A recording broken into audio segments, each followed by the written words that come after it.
بسم اللہ الرحمن الرحیم۔ مالی پریشانی، پہلی بات تو یہ کہ اتنی بڑی پریشانی نہیں جس کو سوار کیا جائے۔ آیت پڑھوں گا قرآن پاک کی، اور میرا خیال ہے کہ بہت ساری پریشانیاں تو قرآن مجید کے لفظوں سے دور ہو جائیں گی۔ سورہ ہود ہے، اس کی آیت نمبر 6 ہے، 12ویں سپارے کی پہلی آیت ہے۔ کیا انداز ہے، اور میرے رب کا کتنا من موہ لینے والا اور دل کو چھو لینے والا انداز ہے۔ رب کریم نے فرمایا وما من دابۃ فی الارض، فرمایا نہیں زمین پر کوئی بھی ایسا چلنے والا، زمین پر کوئی ایسا نہیں جو چلتا ہو، الا علی اللہ رزقھا، جس کا رزق اللہ نے اپنے ذمے نہ لیا ہو۔ زمین پہ کوئی چلنے والا ایسا نہیں جس کے رزق کی ذمہ داری رب کریم کی نہ ہو۔ کہ ذمہ داری رزق کس کی ہے؟ بول کے بتائیں، بول کے کس کی ذمہ داری ہے جی؟ اللہ۔ دیکھیں غور فرمائیں، یہاں مفسرین نے ایک بات لکھی ہے اس آیت کے تحت کہ فرمایا جو زمین پہ چلنے والا ہے اس کا رزق اللہ کے ذمے۔ فرماتے ہیں کہ یہ اللہ نے ہماری عقل کے مطابق ہم سے بات کی ہے، ورنہ آسمانوں میں جتنی مخلوق ہے رزق اس کا بھی اللہ کے ذمے ہی ہے۔ یہاں جو فی الارض کے لفظ ہے زمین پہ، وہ ہمیں سمجھانے کے لیے کہ تم نے تو صرف یہ دنیا دیکھی ہے نا، تو جس جس کو تم نے دیکھا ہے وہ سب کھاتے اللہ کا دیا ہوا ہی ہے۔ تو جو ہم نے دیکھا تھا رب کریم نے اس کے مطابق ہمیں سمجھا دیا۔ فرمایا کچھ تو تم نے دیکھے ہی نہیں، چلو ان کی تم سے بات نہیں کرتے، پر جو تم نے دیکھے ہیں ان سب کا رزق کس کے ذمے ہے؟ اللہ کے۔ میرے رسول کریم سید عالم صلی اللہ تعالیٰ علیہ وسلم قرآن مجید کی جب ترجمانی کرتے، وضاحت کرتے، تو محبوب پاک صلی اللہ علیہ وسلم بھی کوئی اشکال رہنے نہیں دیتے تھے، کوئی اشکال نہیں رہنے دیتے تھے۔ میرے محبوب کریم علیہ الصلوۃ والسلام نے فرمایا اللہ پہ بھروسہ رکھ کے سویرے نکل جانا رزق کی تلاش میں۔ کس پہ بھروسہ رکھنا ہے؟ نکلنا تمہارے ذمے ہے، یہ نہ کہنا کہ گھر بیٹھوں گا تو یہیں آئے گا، نکلنا تمہاری ذمہ داری ہے، جتنی ذمہ داری ہے وہ پوری کرنا۔ اللہ پہ بھروسہ کر کے نکل جانا تمہاری ذمہ داری ہے، رب کا ذمہ ہے تمہیں رزق دینا، وہ ضرور تمہیں رزق پہنچائے گا۔ یا رسول اللہ صلی اللہ علیہ وسلم کس طرح پہنچے گا؟ تو ذرا حضور کے لفظوں کا حسن بھی دیکھیے۔ نبی پاک صلی اللہ علیہ وسلم نے فرمایا جس طرح موت تمہیں ڈھونڈ لیتی ہے نا کہ تم کہاں موجود ہو، جب وقت آتا ہے تو انسان پاکستان میں ہو تب بھی آ جاتا ہے، جدہ میں ہو تب بھی آ جاتا ہے، مکہ میں ہو یا مدینہ طیبہ میں، وقت پھر بھی آ جاتا ہے۔ فرمایا جس طرح موت تم جہاں بھی ہو تم تک پہنچ جاتی ہے نا، اس طرح تمہارا رزق بھی تم جہاں موجود ہوتے ہو اللہ وہاں پہنچا دیتا ہے، پہنچا دیتا ہے۔ تو یا رسول اللہ صلی اللہ علیہ وسلم کس انداز میں؟ تو فرمایا نکل جانا تمہاری ذمہ داری ہے۔ فرمایا سویرے پرندے بھی نکل جاتے ہیں، اور شام کو جب لوٹتے ہیں تو اللہ انہیں پیٹ بھر کے روزی عطا فرماتا ہے، حالانکہ ان کو نہیں پتا ہوتا ہمارا کارخانہ کہاں ہے، ہم نے کہاں جا کے مزدوری کرنی ہے، ان کو نہیں پتا ہوتا کہ ہمارا دفتر کہاں ہے، ہم نے کس آفس میں بیٹھنا ہے، ان کو نہیں پتا ہوتا کہ ہم نے کہاں جا کے مال خریدنا ہے اور کہاں سے ہم نے پھر اس کو دوبارہ بیچنا ہے، انہیں خبر نہیں ہوتی۔ اللہ پہ بھروسہ کر کے نکل جاتے ہیں۔ نکلنا تو تیرے ذمہ ہے کہ نہیں؟ فرمایا وہ تو ڈیوٹی کر، شام کو اللہ جو رب پرندوں کو روزی دیتا ہے وہ تجھے بھی عطا فرمائے گا۔ میں کہتا ہوں سوچ کتنی کمزور ہے اس آدمی کی جو کہتا ہے کیسے ملے گا۔ کتنی کمزور سوچ ہے جو رب بیل کو روزی دیتا ہے، بکری کو روزی دیتا ہے۔ اس زمین اس دھرتی پہ اگر بسنے والا اونٹ بھوکا نہیں سوتا، چلیں یہ تو پالتو جانور ہوتے ہیں، اس دھرتی پر بسنے والی اگر بلی اور کتا روٹی کھا کے سوتے ہیں تو اشرف المخلوقات ہے۔ تو نے اپنے ذہن میں کیا ٹینشن پال لیا ہے کہ نہیں آئے گا تو مر جاؤں گا، کیا بنے گا، کس طرح ہوگا؟ تو کیوں اتنا پریشان ہو گیا؟ بھائی مالی پریشانی سب سے زیادہ اس بندے نے اوڑھ لی ہے جس کی توکل کی بات کمزور ہو گئی ہے۔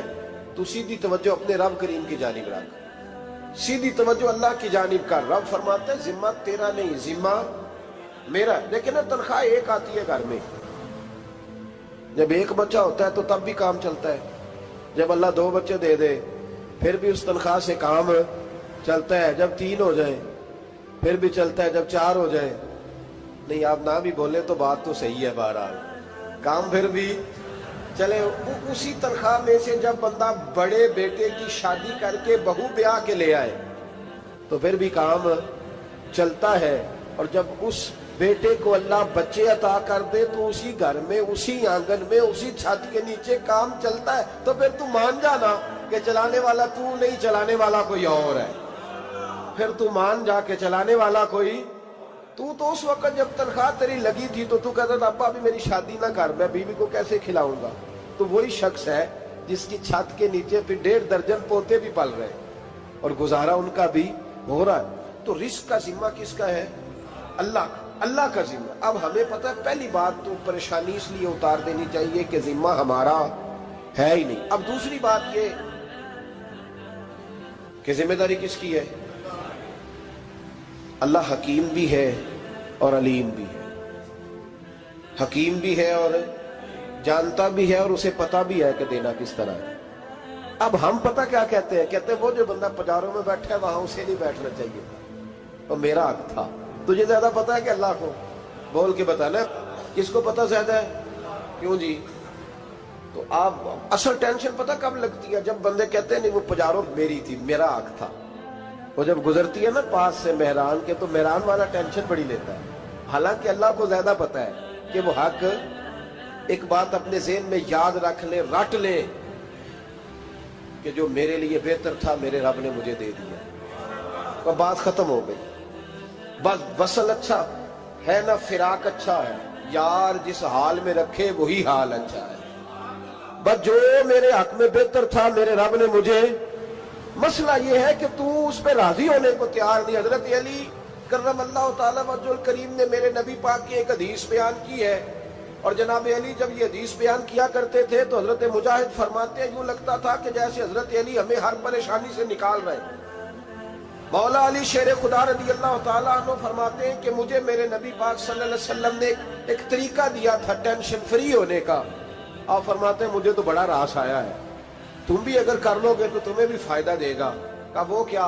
حضرت علی کہنے لگے محبوب علیہ السلام نے فرمایا تھا لوگوں تم اللہ کے دیے ہوئے تھوڑے رزق پہ راضی ہو جاؤ, وہ تمہاری تھوڑی عبادت سے تم سے راضی ہو جایا کرو.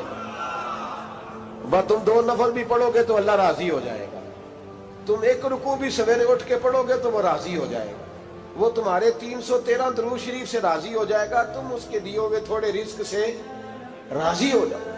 ٹینشن اس لیے ہوتی ہے کہ ہم راضی نہیں جو اس نے ہمیں دیا ہے. وہ حل میں مزید کی جو دوڑ ہے نا, حل میں مزید کی, بے قدرہ کچھ قدر نہ جاتی, کیتی خوب تسلی ہو, دنیا دار پجاری زردے, کتیاں دے گل ٹلی ہو, بک بک روشن اکھیاں تکیو ویک حویلی کلی ہو, تے کوچ نصیر اساں جد کیتی پہ جانی تھر تھلی ہو.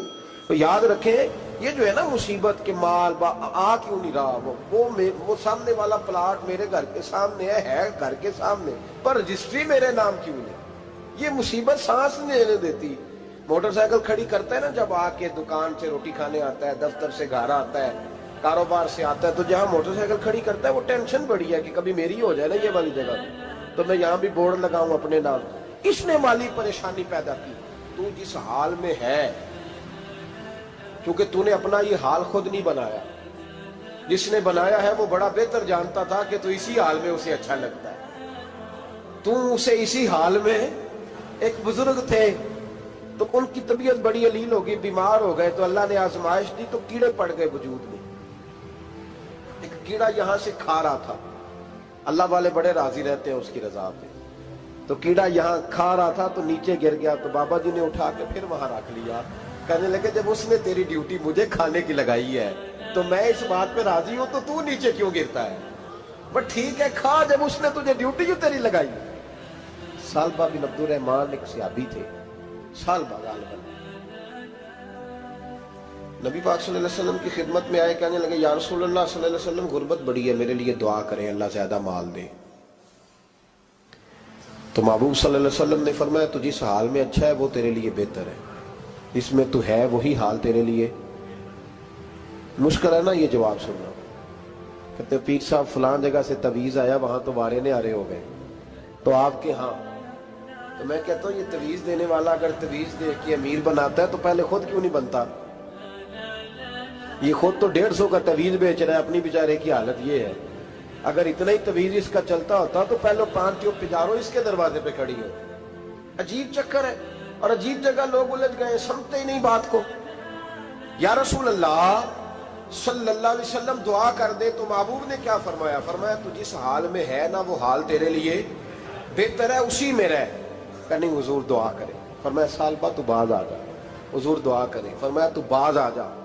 2-3 دفعہ کا ضد کی، محبوب نے فرمایا جا پھر اللہ تجھے زیادہ پیسے دے گا۔ چند بکریاں خریدی، اتنی برکت ہوئی کہ بکریوں کے ریوڑ بن گئے۔ پھر کچھ بکریاں بیچ کے گائے خرید لی، ان کے بھی ریوڑ ہو۔ پھر کچھ اونٹنیاں لے لی، ریوڑ ہی ریوڑ۔ پہلے 5 وقت مسجد میں آتے تھے، اب فجر اور عشاء رہ گئی۔ پھر مال زیادہ ہوا تو مدینے شہر میں کوئی جگہ ہی نہیں، مدینے سے باہر حویلی خریدی، پھر جمعہ ہی رہ گیا۔ جمعے کے جمعے آتے، زکوٰۃ کا حکم آیا۔ میرے نبی کریم علیہ السلام نے حضرت ابو ہریرہ کو بھیجا، فرمایا جا اسے کہہ تیری زکوٰۃ بنتی ہے 2.5%۔ 10 کروڑ روپیہ ہو تو کتنی زکوٰۃ بنتی؟ بھئی 1 کروڑ کی 2.5 لاکھ ہوئی نا، تو 10 کروڑ کی کتنی ہوئی؟ تو بڑی مصیبت ہے جب بینک سے میسج آتا ہے نا کہ 25 لاکھ نکل گیا تیرے اکاؤنٹ سے، بہت بڑی مصیبت، بڑی ٹینشن ہوتی ہے۔ ایک صاحب میرے پاس آئے، ان کی زمین اچانک مہنگی ہو گئی، اچانک پہلے کچھ 15-16 لاکھ کی ایکڑ زمین تھی، پھر وہ کروڑ کی ہو گئی۔ تو میرے پاس آئے، کہنے لگے وہ 10 کروڑ روپے بنتے ہیں تو زکوٰۃ، تو میں نے کہا آپ نے کیا کیا؟ زری زمین پہ عشر آتا ہے، اس پہ زکوٰۃ نہیں آتی، تو آپ نے کیا کیا؟ کہنے لگے وہ کچھ سوسائٹی کے رول کے مطابق میں نے فائلیں وغیرہ لے لی ہیں، اب میں نا کبھی موقع آئے گا تو ان کو بیچوں گا۔ تو میں نے کہا اب تو آپ کا یہ مال ہو گیا بزنس کا، تو اب تو اس پہ زکوٰۃ آئے گی۔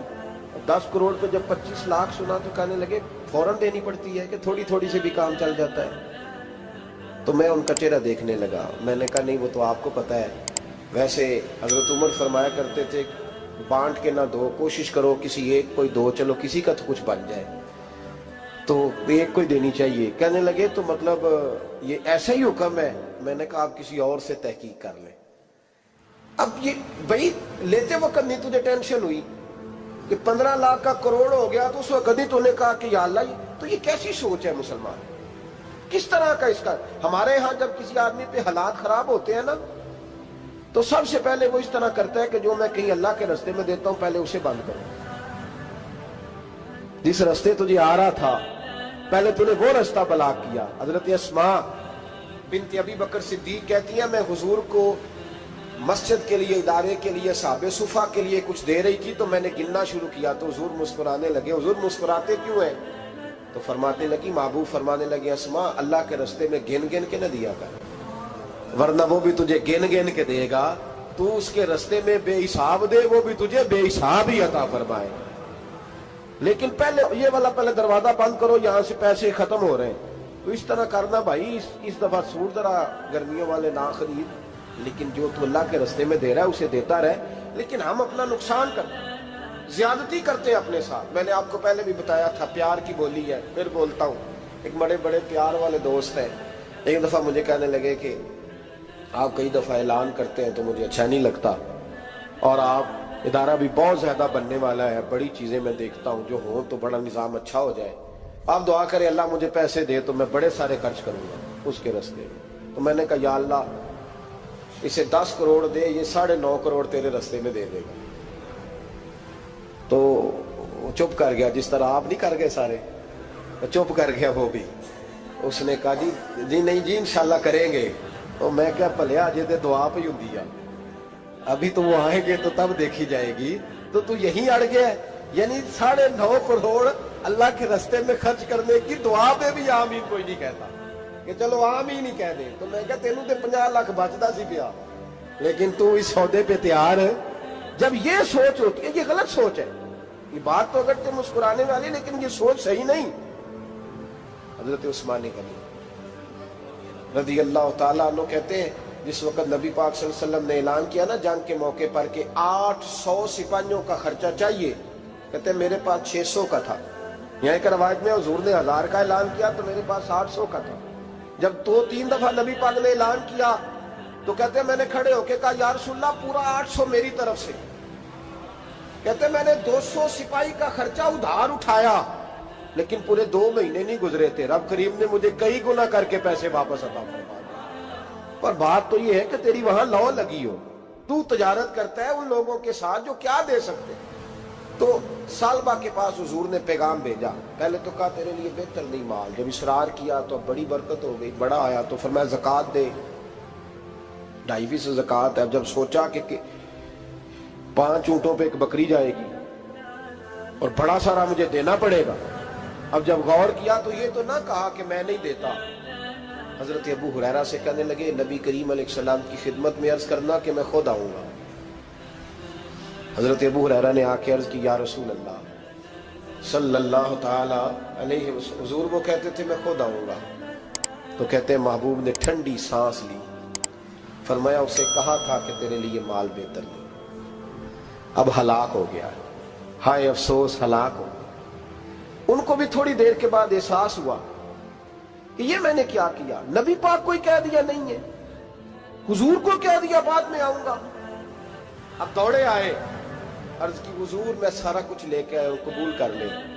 محبوب نے فرمایا گویا بلال حبشی کی خشک کھجور بھی قبول ہے, اور صہیب رومی ایک اٹی بان کی لائے تو وہ بھی قبول ہے, اور عمار بن یاسر اور مصعب بن عمیر اگر 2 دینار دے جائیں اور کوئی پرانا جوڑا کسی سپاہی کے لیے چھوڑ جائے تو وہ بھی قبول ہے.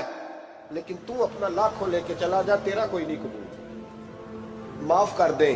فرمایا جا معاف کیا, پر پیسے لے کے نہ آنا. اگلے سال پھر آئے, بندے ہوئے ہاتھ ہیں.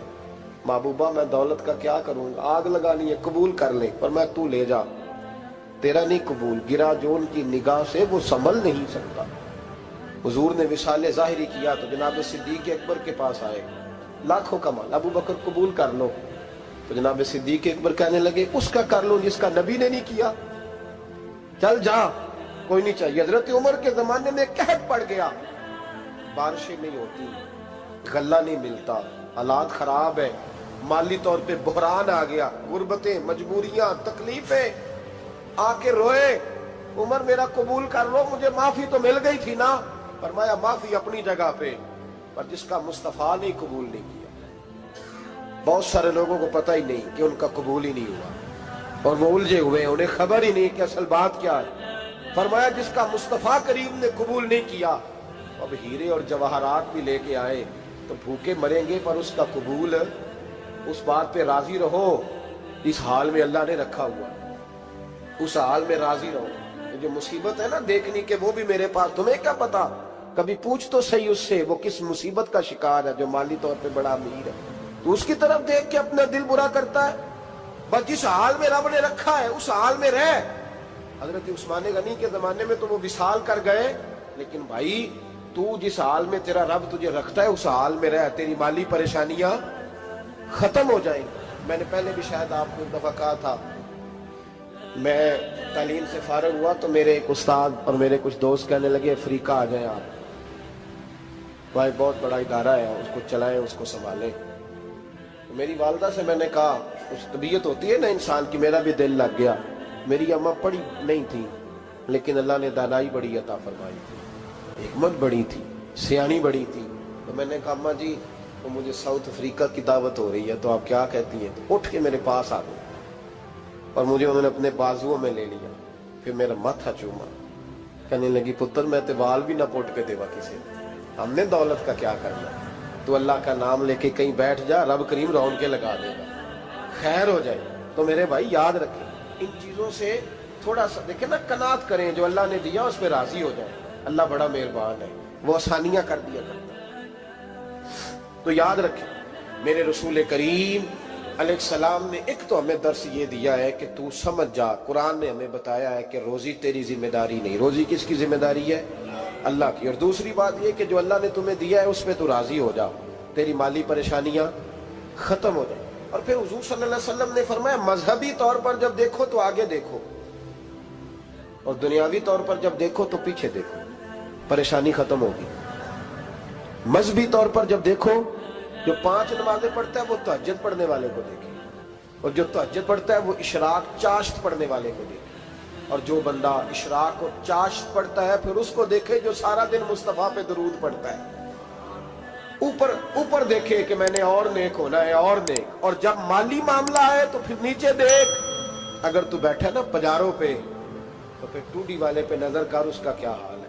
اور اگر تو وہاں بیٹھا ہے تو دیکھ مہران والا بھی تو گاڑی چلا ہی رہا ہے نا. اور اگر تو وہاں ہے تو موٹر سائیکل والا دیکھ. اور تو وہاں ہے تو پھر سائیکل والے پہ نظر. اور اگر تو سائیکل والا ہے تو پیدل والے کو دیکھ. اگر تو کرائے کے مکان میں رہتا تو پھر جھونپڑی والے کو دیکھ. اور اگر تو جھونپڑی میں رہتا ہے تو پھر بھی پریشان نہ ہونا. کچھ ایسے بھی ہیں جنہیں جھونپڑی بھی نصیب نہیں, جو سڑک پہ لیٹے ہوئے. اور اگر تو تندرست ہے نا تو کبھی جا کے اسپتال میں دیکھ حال کیا ہے, لوگ کس حال میں. تو ہم شکر نہیں ادا کرتے. اس کا نقصان کیا ہوتا ہے, نعمتیں چلی جاتی ہیں. اللہ فرماتے ہیں لئن شکرتم لازیدنکم, تو شکر ادا کر میں نعمتوں میں اضافہ کر دوں. تو بھائی مالی پریشانی کا تیسرا سبب یہ ہے کہ ہم دیکھتے ہیں مالی طور پر اوپر, تو پھر ہمیں طبیعت بگڑتی ہے. اور پھر مالی پریشانیوں کے کچھ اور اسباب بھی ہیں. امام شافعی فرماتے ہیں جن گھروں میں لوگ فجر کی نماز کے وقت سوئے ہوتے ہیں ان گھروں میں رزق نہیں آتا. آپ فرماتے ہیں فجر کا وقت اللہ کے دینے کا وقت ہے, اس وقت اللہ بانٹتا ہے. حضور صلی اللہ علیہ وسلم کا فرمان ہے نا حدیث میں کہ تہجد کے وقت اللہ پہلے آسمان پہ نزول جلال فرماتا ہے جو اس کی شان کے لائق ہے تہجد کے وقت. اور وہ کہتا ہے مانگو میں تمہیں عطا کروں گا. لینے کی باری آئے تو بندہ سمیٹ سماٹ کے اندر گھس جائے. ہمارے ہاں یہ ہوتا ہے کہ عشاء کے بعد بچے بیٹھتے ہیں موبائل لے کے, تہجد کا وقت آتا ہے تو ان کی آنکھیں بند ہونی شروع ہوتی. تو لینے کے وقت تو سویا تھا, ذرا مسئلہ کیسے حل ہوگا بھائی. جب کوئی آدمی خیرات بانٹ رہا ہو تو جو پیالہ پیچھے کر لے اسے ملے گا.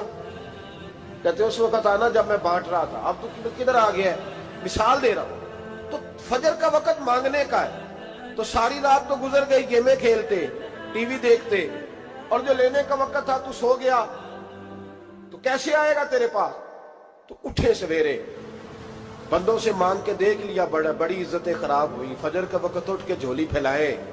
میرے رسول پاک علیہ السلام فرماتے ہیں, رب فرماتے ہیں جب بندے میرے آگے جھولی پھیلاتے ہیں مجھے شرم آتی ہے.